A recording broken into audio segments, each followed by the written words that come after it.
I have learned through the media that the committee is scheduled to wind up the probe into controversy surrounding the closure of commercial banks this week. As a practicing advocate who has been handling the late Dr. Sulaiman Chigundu's matters since the closure of Greenland Bank in 1999, I would like to draw the attention of the committee onto some salient matters that I believe merit thorough investigation. It's on record that Dr. Chigundu was arraigned on a litany of charges relating to management and administration of the defunct bank. It's also an undisputed fact that by the time he died, court had not pronounced himself on any of those charges, largely on account of certain machinations which were engineered by government. As his counsel and close confidant, I can authoritatively attest to the fact that Dr. Chigundu died a very disconsolate and frustrated man, having failed to attain justice from all government and state institutions that handled the Greenland saga. I want to underline that. I know on record that Dr. Chigundu died a very frustrated and angry man. Actually, he was very bitter with this government. He failed to secure justice from all those institutions of government that handled the matter. Parliament, the judiciary, commissions of inquiry, and a couple of others. They all failed to address his matters to his satisfaction until he entered the grave. May he so rest in eternal peace.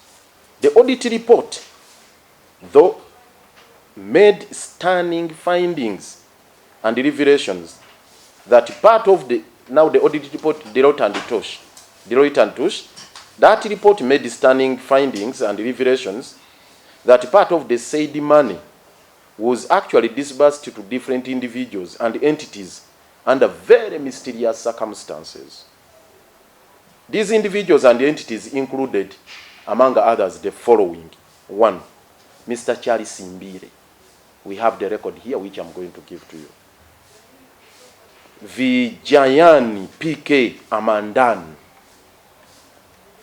Kalebu International, which is owned by General Salim Saleh. Jovia Akandwanaho, the wife to General Salim Saleh. Greenland Bank, either two owned by Sudhir. These are the key names which have been mentioned. 1, General Yoweri Kaguta Museveni, number 1. He features prominently. His name features prominently in the dossier authored by Dr. Sulaiman Chigundu. Secondly, General Salim Saleh. He features quite prominently in the dossier as well as the audit report. Lieutenant General Muhoozi, the newly promoted Lieutenant General Muhoozi Kainerugaba. He also features prominently in the dossier. Charles Simbire, I've already mentioned him. Honorable Matthew Rukikaire, the former minister, and all the directors of Westmont Land Asia.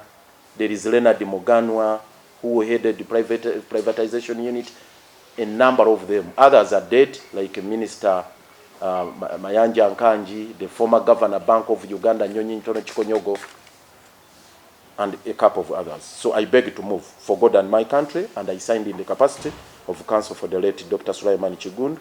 Copies given to the Right Honorable Speaker, Leader of Government Business, Leader of Opposition, Chief Whip of the ruling party, Opposition Chief Whip, and Clerk of Parliament. Now I move on to the dossier. I will give you highlights.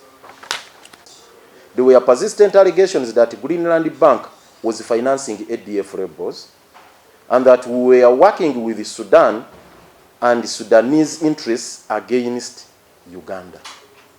Those were allegations which were leveled against Dr. Sulaiman Chigundu and Greenland Bank to undermine the authority of Yoweri Museveni and his government.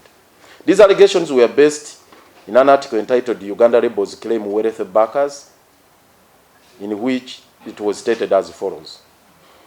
The alleged Greenland connection to ADF may help explain the stormy relationship between the bank and President Yoweri Museveni's government.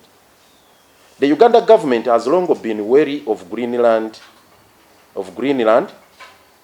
because of its association with the Sudanese interests.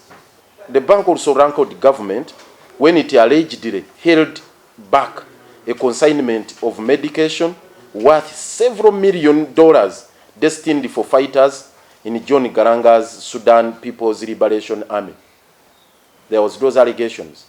It is thought that only a court injunction may have stopped Museveni's administration from freezing Greenland's central bank account. The name of Museveni's brother, Major General Salim Saleh, was until recently linked with Greenland Bank and its sister company, Greenland Investment. But he and others have now distanced themselves possibly to preempt a concerted effort by the government to rein in the Greenland Empire and cut off links to ADF. As if to confirm the importance the government placed on such allegation, it is reported to the Select Parliamentary Committee on Privatization, which wrote as follows in the report. There was a parliamentary select committee in the privatization matters, and the committee reported as follows. The committee would like to express fears of possible political infiltration by Sudan through this CONCOP International's economic involvement with the Greenland Group. Those of you who know CONCOP, it was a Sudanese company. I happen to be the lawyer for CONCOP anyway. I hope I will not also be linked to ADF. So I represented the CONCOP. It was owned by Sudanese gentlemen. There was a gentleman called Jaranabi. There was another one called Mustafa. There was another one called Zain. These were so instrumental. Actually, they are the ones who were initially contracted to construct the Uganda Muslim Supreme Council Mosque. The first one was constructed by CONCOP at Audit, Kampala. The other unfounded allegations were that the Greenland group of companies borrowed sums of money to the tune of 50 billion from Uganda Commercial Bank without security. There was that allegation as well. Let's capture these facts correctly. After arbitration in London, Mugerwa and Masembe advocates and Byamugisha and Ruaheru advocates, the government lawyers in this matter, admitted that these allegations were found to be false. In the statement, the government lawyers confirmed that only Uganda shillings 13.4 billion was lent to Greenland group of companies and that these loans were regular and proper. Now, once this is confirmed, it settles the question of liquidity with the Greenland Bank. Because actually, the fact is, at that time, Greenland Bank had not borrowed that whooping sum of money, the 50 billion Uganda shillings. What was confirmed that is not denied, it was $13.4 billion. Uganda shillings. Now, how do we settle the question of liquidity? There were those rumors which were saturated by government agents, and we were all over in the media, that following the closure of the International Credit Bank, Trust Bank, and Transafrica Bank, Greenland Bank was next. And this occasioned capital flight. This scared customers and resulted in a capital flight, which weakened the bank. But the Ernst and Young report of September 1998, this report is also available. There was an audit which was conducted by Ernst and Young, commissioned by Bank of Uganda, together with Greenland Bank.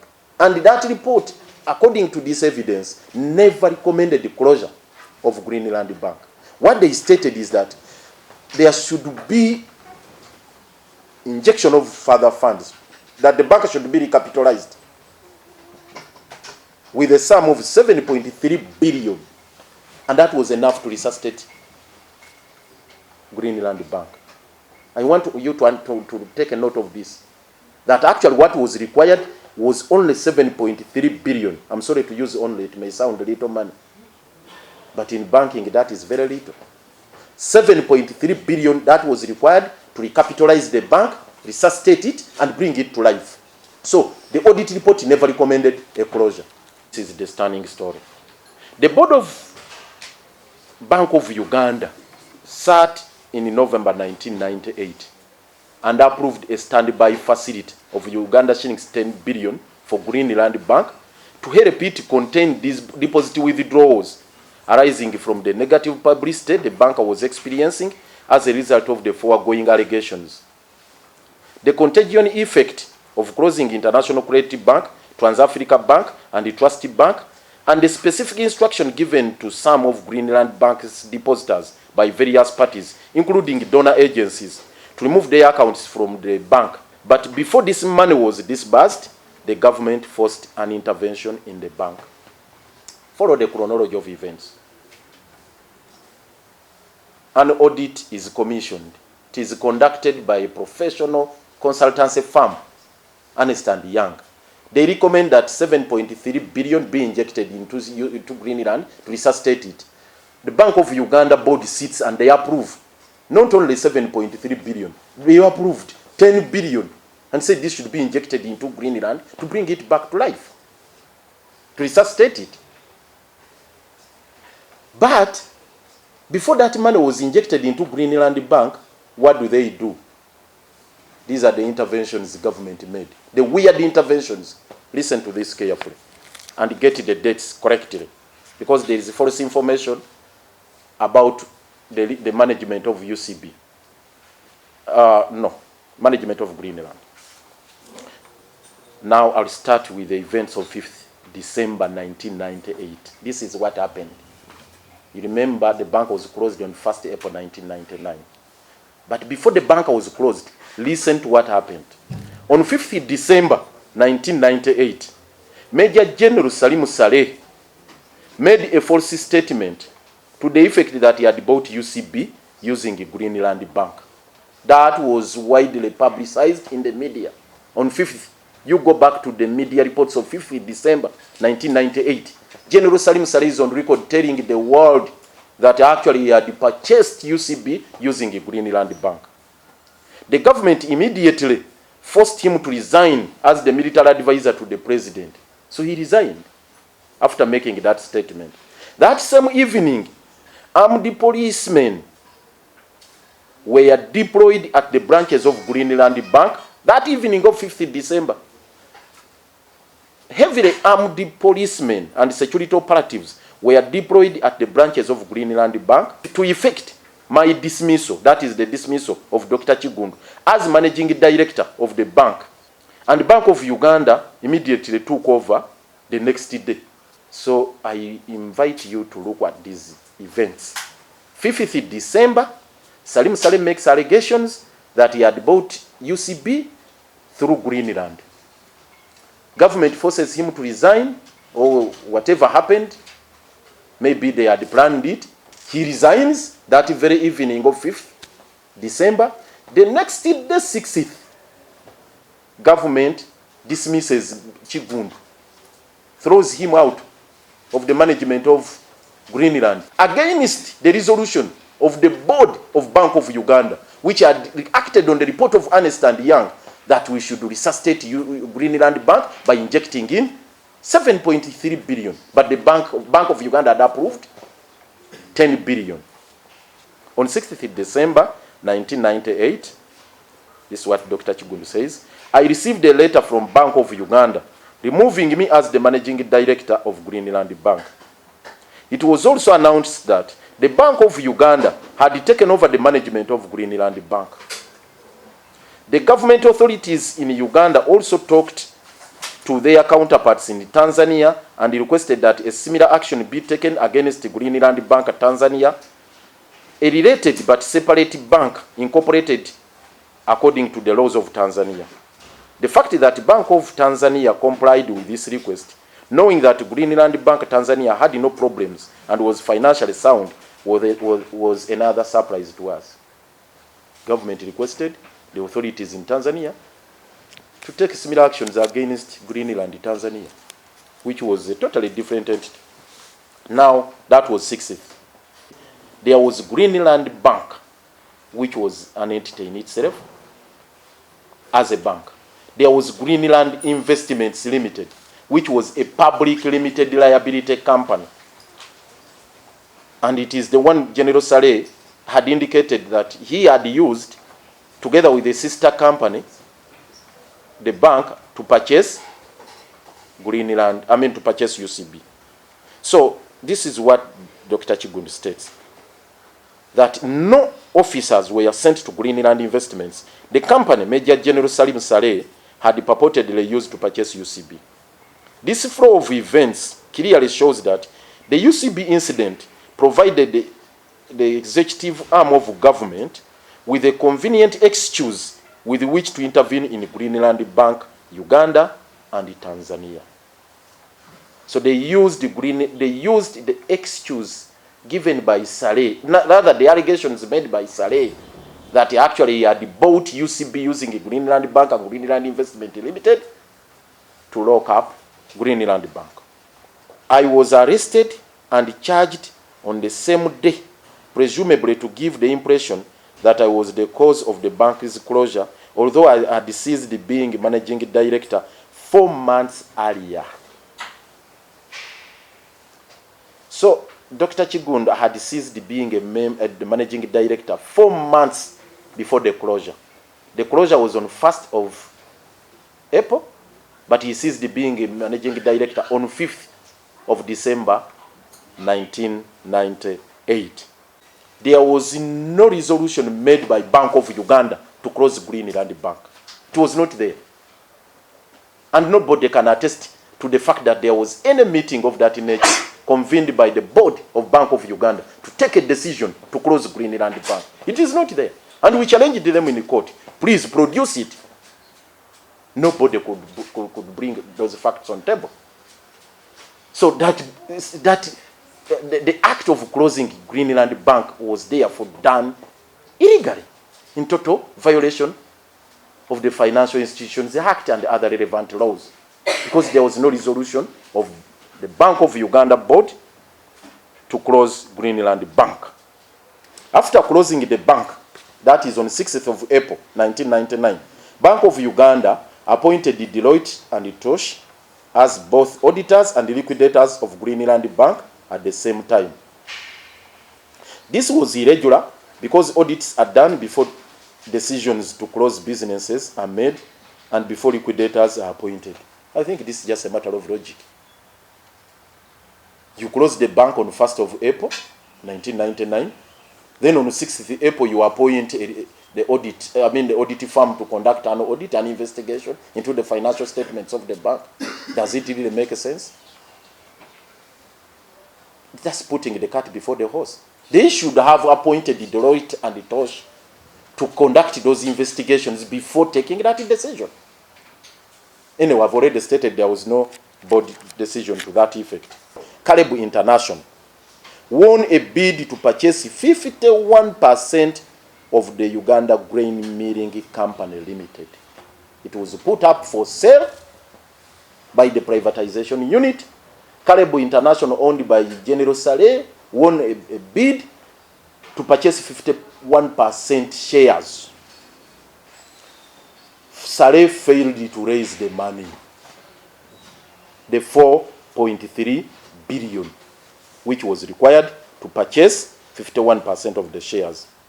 When Saleh failed to raise the money, His Excellency the President of Uganda telephoned me in December 1996 and asked me to help his brother regarding the payment for the Uganda Grain Milling Company shares. I told His Excellency the President, that we could lend money to his brother, Major General Salim Saleh, if government guaranteed the loan. He asked me to get in touch with Honorable Matthew Rukikaire, the then Minister of State for Finance Privatization, the next day for further discussions on this matter. After discussions the next day with the Minister and Major General Salim Saleh, we agreed that since it was difficult for the government to guarantee the loan, the government would allow Caleb International to assign 51% shares in Uganda Grain Milling Company to Greenland Investments, if Greenland Investments itself was able to raise the money without the government guarantee. Government also failed to guarantee the money for Saleh. And then they said they would allow Caleb International to assign 51 shares to Greenland Investments since they had failed to raise the money. What happened? Major General Salim Saleh agreed that Caleb International would assign its shares to Greenland Investments, provided he was given a commission and reimbursed the costs he had incurred in preparing and winding up the bid. Said he is the one who had gotten the deal to purchase Uganda Grain Milling Company, but only that he failed to raise the money. Now that the government had refused to guarantee this loan, he's being compelled to assign the 51% shares to Greenland Investments. Then he said, where is my cut? You have to give me a commission. That's what Saleh said. Now, hear what Dr. Kigongo has to say. The agreed commission and the costs. The agreed commission to General Saleh was Uganda shillings 800 million. Uganda shillings 300 million would be remitted to Saleh through Caleb International account in Greenland Bank. And the balance of 500 million would go towards buying his company shares in Greenland Investments. That was the arrangement. He actually acquired the shares in Greenland Investments on credit. He had not paid. So when this deal came up, they told him, now, man, make up for your debts. Greenland Investment, no, you owe Greenland Investment the money worth of the shares which were allotted to you. So now they agree and say, okay, how much is the cut? How much is the commission on the sale of the Uganda Grain Milling Company? Said the commission is 800 million. Okay, 500 million would go towards those disbursements, so purchasing, paying for the shares which you had acquired on credit. Then 300 would be given to you, would be deposited on your account with the Greenland Bank. That's what was done, and the deal was sealed. Honorable Chikire had that morning sent Mr. Keith Mwakanizi and Leonard Muganwa, the executive director of the privatization unit, to my office to finalize the arrangements. Honorable Joash Mayanja Nkanji, the then Minister of Finance, issued 51% shares in the Uganda Grain Milling Company directly in the names of Greenland Investments upon payment of the bid sum to the privatization unit. Greenland Bank now pays direct privatization unit, the purchase price, and then a commission is given to General Saleh as agreed upon here.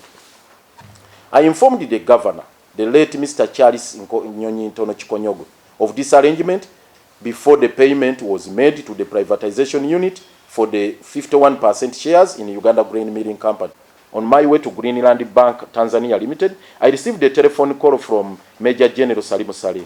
He informed me that if Greenland Investments could find a way of raising $4 million within 2 days, Westmont Land Asia would assign its 49% shares in UCB to us. Westmont Land Asia was finding it difficult to raise $4 million, which was due to government by 28 February to 1998. Major General Salim Saleh was proposing to Westmont the same arrangement he had made with Greenland Investment over Uganda Grain Milling Company in 1996. You've heard what the arrangements they made, and he was suggesting they do the same arrangement. I did not know anybody from Westmont, but since Major General Salim Saleh, a shareholder in Greenland Investments, knew them, I trusted his words. This was an exciting opportunity for Greenland Investments to deliver once again on its objectives of having Ugandans participate effectively in the privatization of enterprises owned by the government. It was also an opportunity for Ugandans to salvage UCB from the foreign hands. Our predecessors had founded UCB to assist indigenous Ugandans in business because they were not getting sympathetic facilitation from the foreign banks. After the telephone conversation with Major General Salim Saleh, I contacted our outside friends who agreed to help us. I cancelled my trip to Dar es Salaam and immediately returned to Uganda. The next day, on 27th February 1998, we met with Westmont representatives at Major General Salim Saleh's residence in Imbuya. This meeting was attended by Major General Salim Saleh, Mr. Muhoozi Kainerugaba, now Lieutenant General, the President's son, and Mr. Charles Simbire, and other officers from Greenland Investments and Greenland Bank.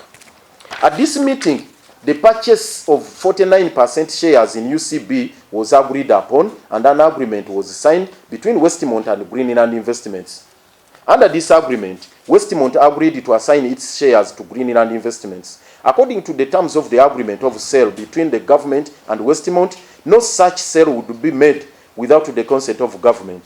That evening, therefore, Major General Salim Saleh arranged for Mr. Muhoozi Kainerugaba to take the agreement to His Excellency the President, who was at his Chisozi ranch at that time, to request for government consent.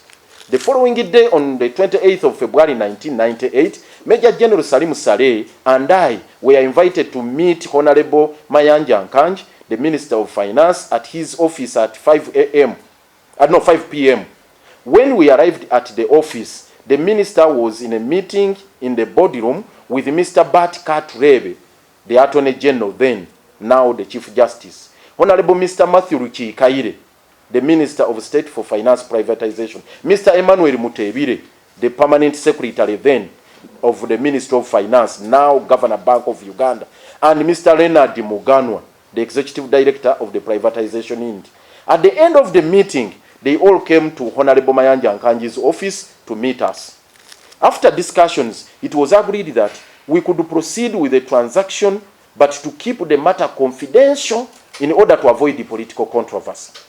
It was further agreed that formal consent for the sale of Greenland Investments would be given after 3 years, as provided for in the agreement of sale between the government and Westmont.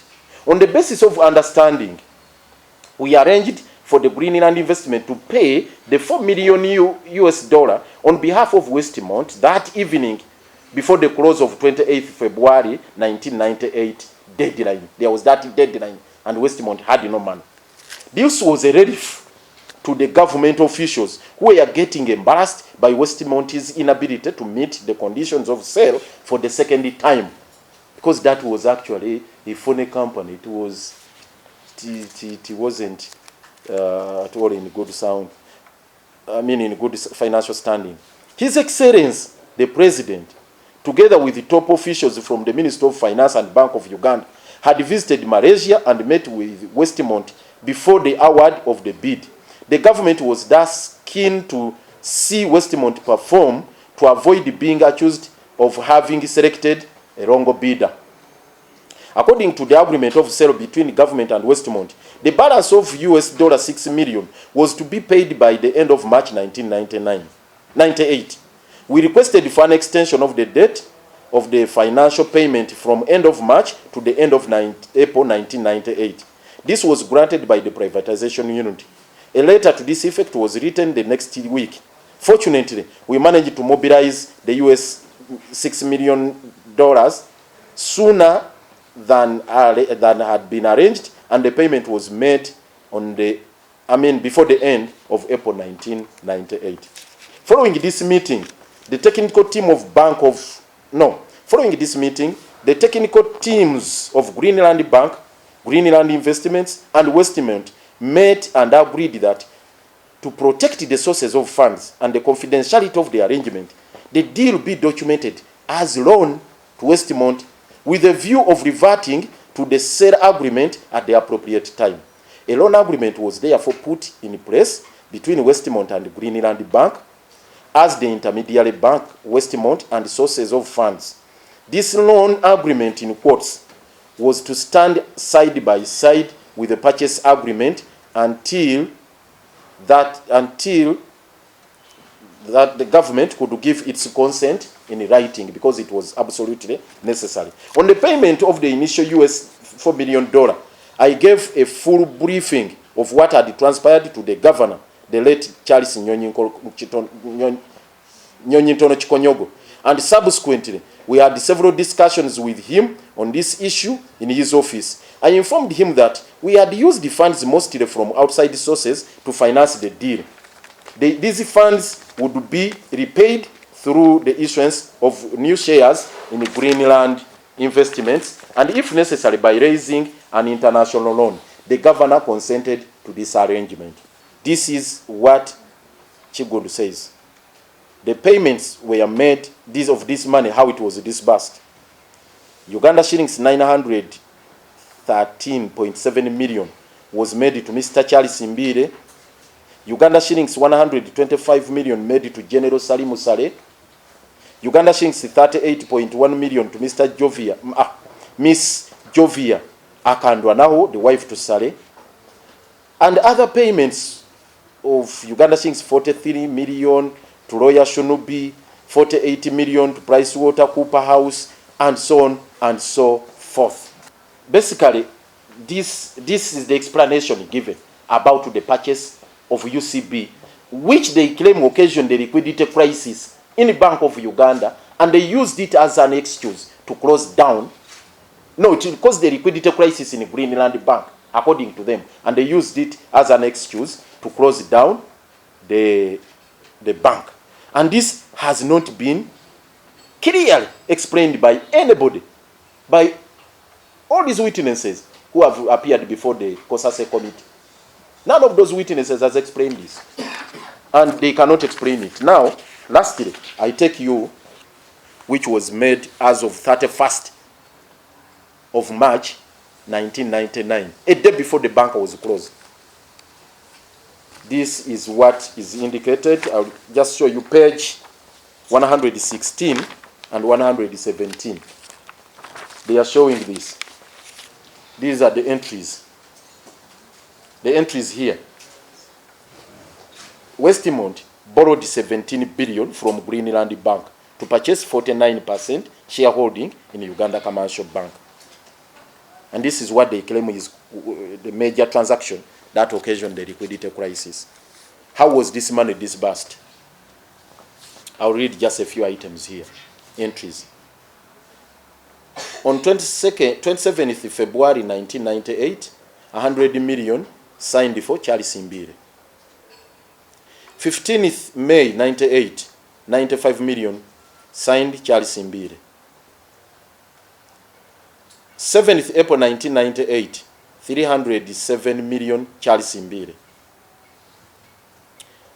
31st May 1998, 124 million Charles Mbire. 20th August 1998, 125 signed for Caleb International General Salim Saleh. 1st September 1998, 38.1 million signed for Jovia Akandwanaho, wife to Saleh. 31st August 1998, 124 million Charles Mbire. 28th July 1998, 64.5 million General Salim Saleh. And the list is endless anyway. You will see it for yourself. All those transactions. And the security pledge Westmont had given for the purchase of UCB, 49% shares, were those shares in Greenland. No, shares in UCB. The loan which they got from Greenland was secured by those shares in UCB. There was no security. There was no collateral that they gave. So now, this is the recommendation made by the audit firm commissioned by Bank of Uganda. We have assumed that since the sale of the Uganda Commercial Bank shares has been revoked, the amount paid to the government of Uganda of US dollar 10.4 million, at that time using the exchange rate of that time, it translated to 12.2 billion, will be refunded to Westmont. And since Greenland Bank Limited financed the purchase, the refund should not be made to Westmont, but should be made to Greenland Bank. On this basis, we have assumed that 12.2 billion is recoverable since it was made to government.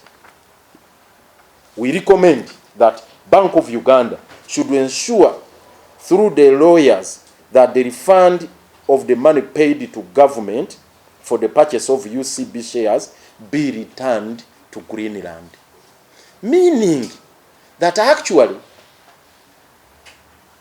Greenland had a fallback position. This money was recoverable because the loan was 17 billion. What these people had shared amongst themselves, part of which, as the entries indicated here. But the good thing is, it is government of Uganda which was selling UCB. It was not Westmont selling. And the money was paid to government of Uganda. That is 10.4 million US dollars. And the auditors said now that the transaction has been cancelled by government, this money be returned to Greenland. If this had been complied with, this is what I want you to note. Considering the liquidity crisis they were talking about of just 7.3 billion, Greenland would be operational. Greenland would have been resuscitated. But up to now, the whereabouts of this money is not known. Who is liable to pay this money, 10.5 million US dollars, which was paid to government? Why hasn't this money not been returned? Why is it that it has not been refunded now to Greenland Bank? They cannot explain this. And this issue has not been interrogated by COSAS. And we want this investigated. The 10.45 million US dollars, which Westmont secured or got from Greenland Bank, went to government of Uganda for purchase of 49% shares. And since the contract was rescinded by government, it means it was a frustrated transaction and the government was duty bound to refund this money to Greenland. They have failed to do so. They instead decided to close the bank. So in this report, which was commissioned by Bank of Uganda, that was the recommendation. And this is the action the board ought to have taken. That now we are the ones who commissioned this audit on 6th of April 1999. A report is made in July. This is a report of July 1999. That's when they should have taken a decision to say, now the liquidator have this money, let us reopen the bank. The body never took that decision. And we want answers from government, from Bank of Uganda, and from all those government agencies who are involved. And that is the reason I have, in this letter, requested, as I conclude, that let us not rush into these matters. Let the committee not conclude these investigations this week. If it's a question of time, let them hand over to the newly appointed committee. If they have strict timelines within which to accomplish the investigations, let the outgoing chairman and his team hand over to the incoming one so that these investigations continue. Because they seem now to be placed between a rock and a hard surface. They are racing against time. They were told by 22nd of this month they should hand in a report. Yet they are going to occasion injustice to Ugandans, injustice to the late Kigongo and the family, injustice to the shareholders of Greenland Bank, and all these defunct banks. So we are ready to present this evidence. I've written to them with a request that if it pleases them, they should schedule a meeting so that we place this before them and they summon these individuals who are mentioned in these reports. I need to repeat them: General Yoweri Museveni, General Salim Saleh, General Muhoozi, Charles Imbire, Honorable Matthew Rukyakaire, and others who are mentioned in these documents. Short of that, justice will not be done to the matters before investigation right now, to Dr. Sulaiman Kigongo, who died, who went down the grave, craving for justice, struggling to get justice, and Ugandans who have a stake in these banks, particularly Greenland Bank. What I would request probably is just a prayer that they don't rush to close the investigations before getting this information, before getting evidence from some of us who have a legitimate right and locus to appear before the committee for and on behalf of Dr. Kigongo. Myself, as counsel, who stood with him, who stood by his side till the last minute. To the extent that even, by the way, the day he was released from prison, where he spent 6 months, actually before I even talk about the day, the 6 months he spent in jail, I thank God who gave me strength and courage to always be with him almost on a daily basis, to visit him. And the day he was released, he insisted that he will not sit in anyone's vehicle except that of Lukwago. I drove him myself. I was myself behind the wheels, behind the steering wheel, driving him. I drove him personally. We are 3 of us in the vehicle. And it's quite a lot we talked. We are 3 of us. Myself, the late Abubakar Kacha Mama Yanja, and him, in my own vehicle, SAF. So he said, you'll help me, you'll drive me up to my home in Ntoromo. And I complied. There are quite a number of sensitive and emotive issues we talked about. Actually, by the way, this is just a tip of the iceberg when you talk about the injustices he suffered. So my prayer to the team handling these matters, they should. There is another very sensitive document which only 2 of us who signed it. Only 2. Myself and the late Supreme Mufti. Bringing out a number of issues. And the family members know this. The family members know this. I'm in close contact with the widows, even May Kigongo, who is in the US, and the children, and everyone.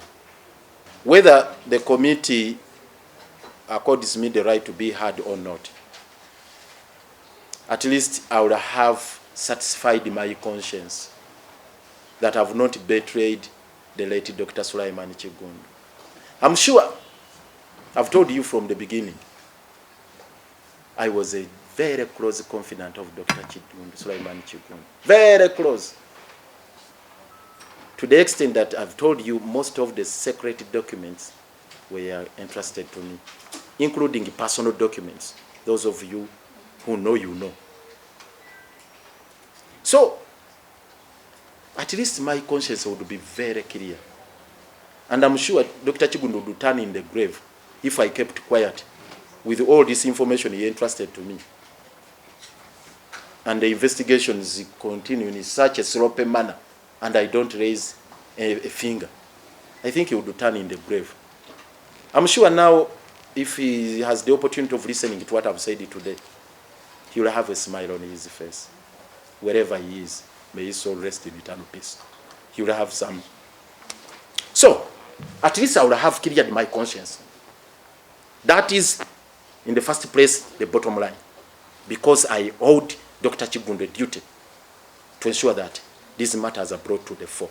And that is the prayer I'm making to you, that these issues are brought to the fore. Having said that, I'm sorry, let me end there. I'm sorry.